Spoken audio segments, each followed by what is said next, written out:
Hi everyone, it's me, and today, why did you lie? Who will benefit from your lies? I did it!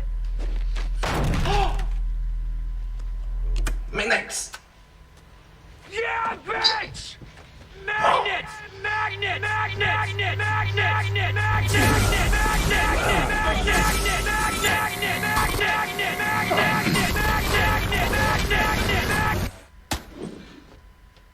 That's a really strong meme.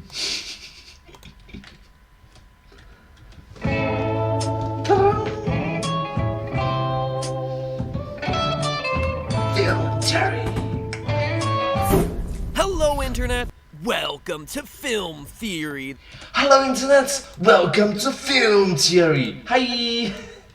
The show that wanted to be more attractive, so we swallowed a bunch of magnets. Painful joke? Most certainly, but not Get it? Attractive, so you swallow magnets because magnet attracts? nearly as painful as those magnets coming out the other end. Speaking of magnets, let's talk Better Call Saul, the prequel series to one of television's greatest shows, Breaking Bad. The show flashes back 6 years before Walter White starts up his meth cookery to tell the story of how a young lawyer with the best of intentions named Jimmy McGill becomes the sleazy defender of criminals, Saul Goodman. So you must recognize that this video is about a video that is around a decade ago. So quite old, but quite classic.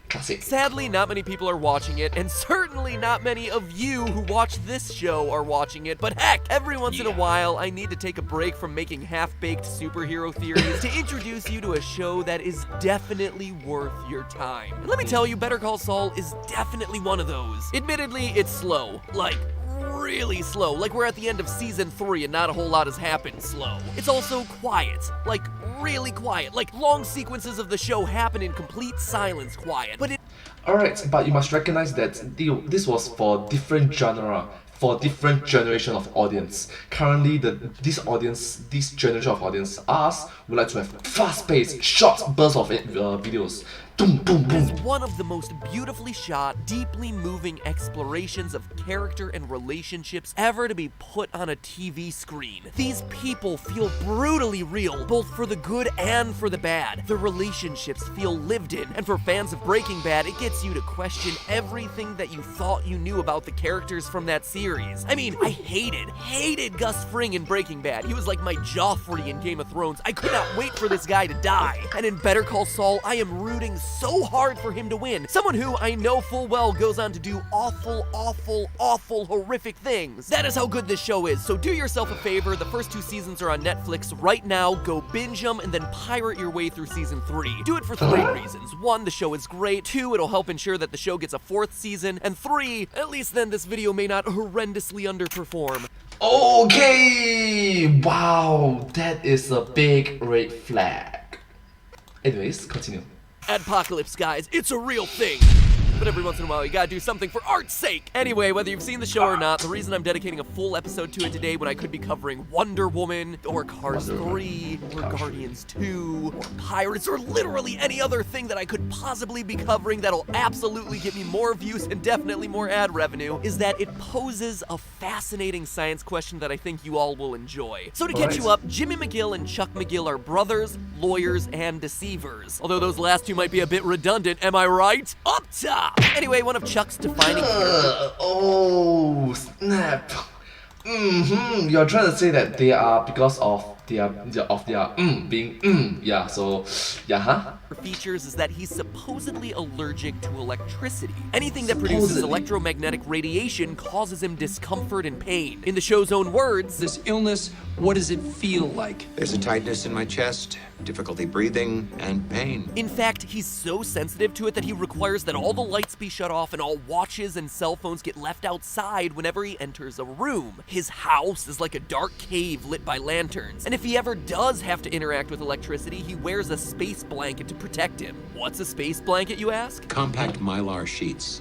They insulate and protect against mild electromagnetic radiation. He's like a human Jiffy Pop. Anyway, Chuck's condition has always been a bit questionable, but it really pays off in the incredible Season 3 episode Chicanery. To give you context, Jimmy cares for Chuck, Chuck screws over Jimmy, Jimmy screws over Chuck in return, Chuck takes Jimmy to court. And it's in court during Jimmy's cross-examination of Chuck when we see the following. So if I had a small battery, say, from a watch or something, and I got it close to you, close to your skin, you'd know.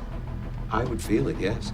Intensity drops off with distance per the inverse square law. Jimmy then asks, Can you tell us where the nearest source is right now? Jimmy, do you have something in your pocket? Okay, now that's very vague. Pockets, as in a pocket over here, pocket over here, pocket over here, pocket over here, pocket over back pocket, side pockets, a lot of pockets. Please describe.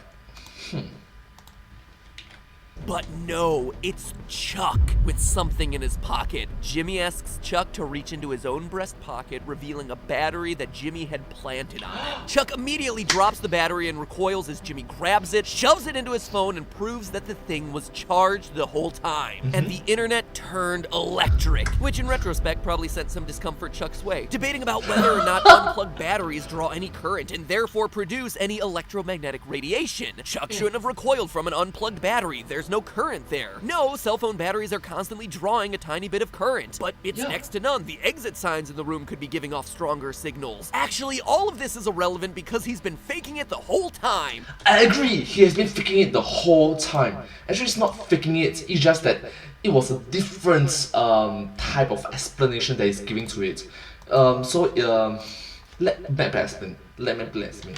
And on and on and on. So loyal theorists, my question today, can you actually be allergic to electricity? Is the fact that batteries don't emit a whole lot of electromagnetic radiation an oversight on the part of the writers? Is Chuck actually sick, or has he been faking his illness the entire time? How allergic you are, how intolerant you are, what's the level in it? And what does any of this mean for the future of the series? Because let me tell you, the scientific answer to this question actually reveals a lot about this character and where he's headed to next. So to truly answer this question, we have to look all the way back to the beginning. Since the character of Chuck was first introduced in episode 1 of Better Call Saul, viewers have speculated that he might be faking his condition. And though it sounds elaborate, faking a medical condition is absolutely the type of thing that Chuck would and could pull off. I mean, this is a guy who... He would, he could, he have the necessity, he have the knowledge, he have the power, ability. In his desire to revoke Skills. Jimmy's legal license, exaggerates his illness to lure Jimmy into confessing a crime on tape, then stages himself accidentally letting someone else hear that confession, counting on the fact that the person would then go back and tell Jimmy, causing Jimmy to break into his house and destroy the tape in front of 2 witnesses that Chuck had just so happened to plant there for a couple days for just such an occasion. I mean, that is like some Saul levels of puppeteering other people.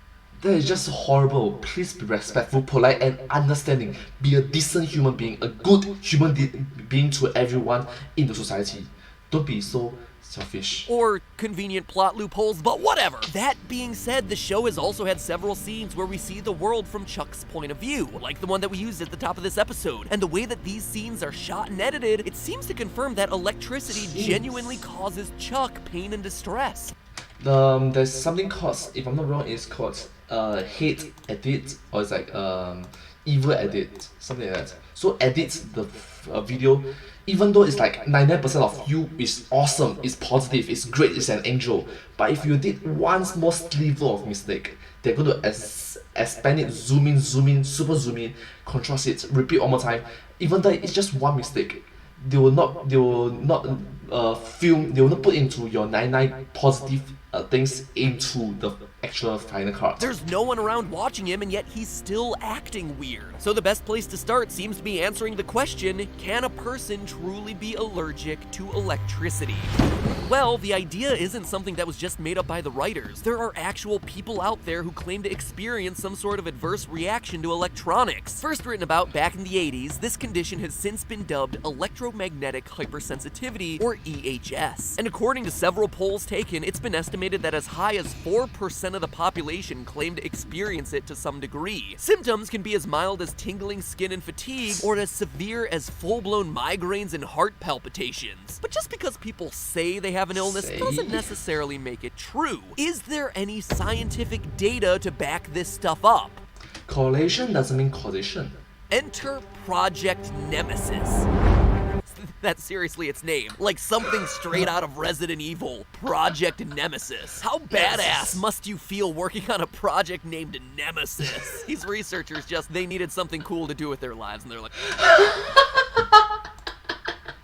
ouch! Come on! I know of friends who are scientists and they are just awesome individuals. Yeah. alright, let's call this like the coolest name ever. Anyway, as a part of Project Nemesis, Why not say Project Avengers? Project Endgame?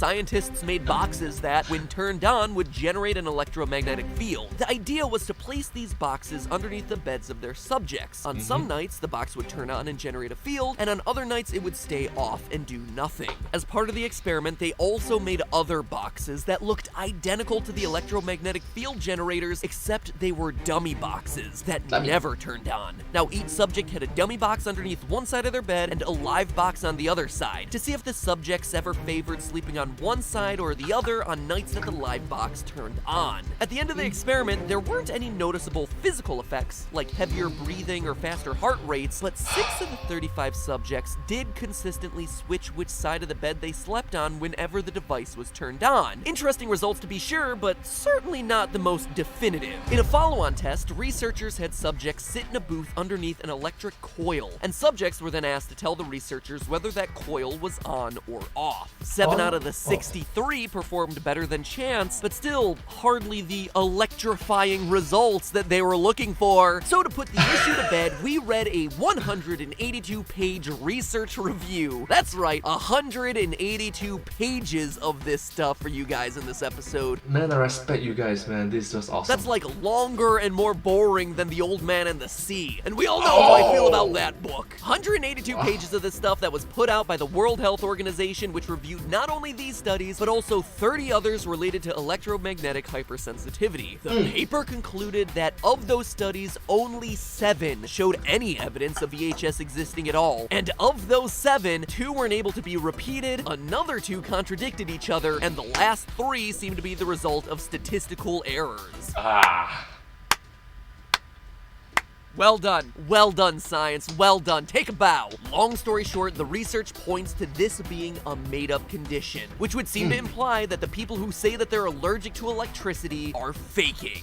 No, not necessarily faking, it's just that their disease, their illness, the thing that they are experiencing is wrongly explained. Something like that.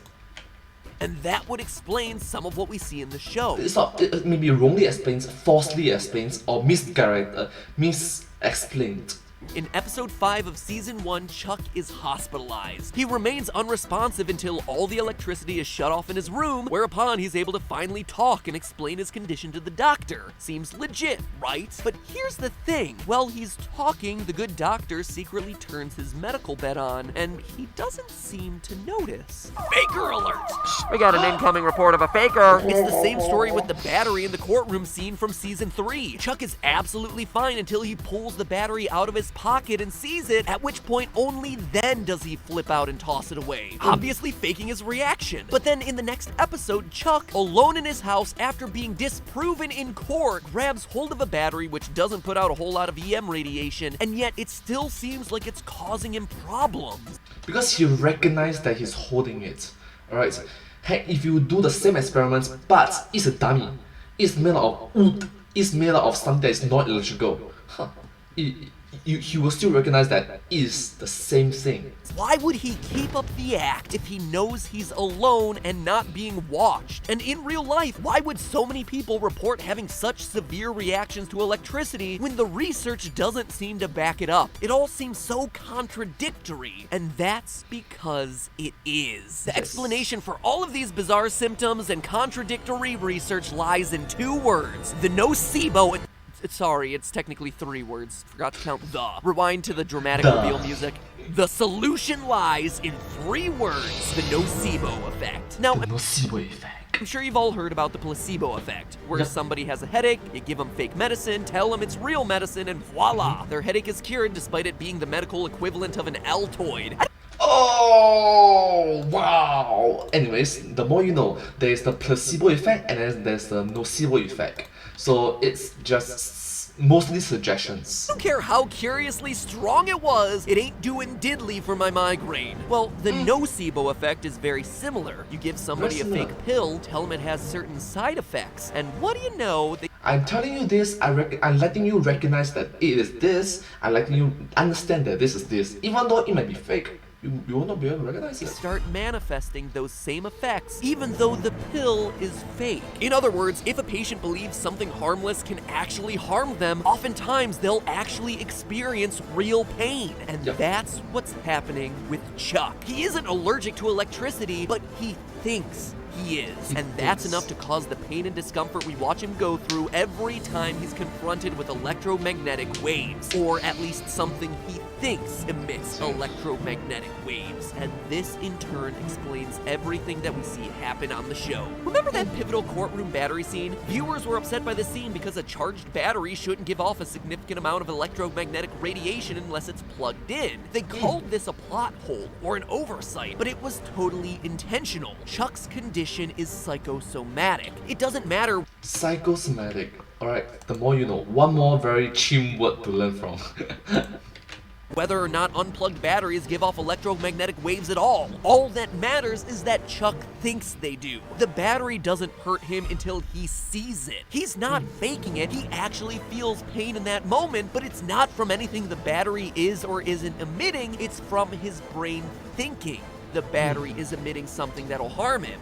His brain is suggesting that this is a battery, this is something that will cause him pain, thus pain. I mean, if you took this to its logical extreme, if Chuck thought that asparagus gave off EM radiation, he'd be hurting every time he went through the veggie stand of his local grocery. That's Yup, and that is the reason why a lot of people was misguided by the fact that there is the 5G, 5G stuff. 5G is not really that harmful, come on. also why in that season 1 episode, In fact, is that any harm? he isn't threatened by the hospital bed. He doesn't know it's on, and thus his brain doesn't think there's anything in the room that could be causing him harm. As a result, he feels nothing. Yeah. Now, what all of this means for the rest of the show is really interesting. Remember Project Nemesis? I mean, how could you forget? It's still the coolest name for a research project ever. Well, one of the most interesting findings is that subjects who claim to be harmed by electricity noticed that their symptoms lessened after taking and failing one of the Nemesis tests. Suddenly, their belief in the condition was threatened by proof that they weren't actually feeling anything real, that it was all in their head, and as a result, their symptoms started to weaken. According to the paper itself, quote, "This shift is an indicator that EHS can be unlearned by experiencing EMF exposure which does not induce symptoms." Just like Chuck and the courtroom battery scene. The battery incident wasn't an oversight or some plot hole. It was very intentionally put there by writers who had clearly done their homework. Towards the end of season 3, episode 6, we see Chuck walk to a payphone to call Dr. Cruz, the same doctor that secretly turned on his medical bed 2 seasons earlier. Given that Chuck has just been given evidence that his condition is all in his head, it makes sense that he'd now be able to venture further from his house under more intense lights. His symptoms are weakening. This perfectly aligns with the Nemesis findings. What's more is that this means that Chuck is finally seeking help for his real but kinda not real condition. He's getting stronger, and like any monster growing in power, who knows how threatening he'll become to our hero Jimmy once he's broken free from his very real yet very imaginary electric fence. Very real, but also very imaginary symptoms. Very, you get what I mean. Only time and season 4 will tell. Provided the show gets a season 4, which is why you gotta go watch it right now, because look at how awesome this show is. Anyway, remember, that's just a theory. A film theory. And cut. Wow. If you don't smash that subscribe button on screen right now in the next 3 seconds, you'll experience an electromagnetic tingle running through your spine. 3, 2, 1. Did you feel it? The power of suggestions! If I say subscribe, you will subscribe. Just joking. You're still here, did you feel it? Electromagnetism running through you! And hey, if you're a fan of either Better Call Saul or Breaking Bad, make sure that you've checked out my theory over here on screen right now of how Walter White could have technically survived the series finale of Breaking Bad. It's a good one, click it. So now if you'll excuse me, I need to go and binge watch Breaking Bad from the beginning because damn, that was a great show. Oh, so good. Alright, I'm gonna go watch it. Click the subscribe button, otherwise you're gonna keep feeling that electromagnetic tingle, just saying. And I will see you all next week. Thank you so much How for much watching chuck this could a video. Jimmy Chuck chuck if a Jimmy Chuck could chuck wood? Cool. Let's Nailed go. it. Yeah. How many woodchuck can a woodchuck chuck if a woodchuck can chuck wood? Ah. Anyways, thank you so much for watching this video. I hope that you find this video very interesting and very educational. I hope that you learn something new. And yeah, if you do like this video, please remember to like, share, and subscribe to my channel and comment down below if you have anything to share with us. Don't forget to follow my channel and sincerely appreciate all of your support and encouragement from my work. Thank you so much and I hope to see you in my next video. But hey, that's just a theory, a film theory, and cut.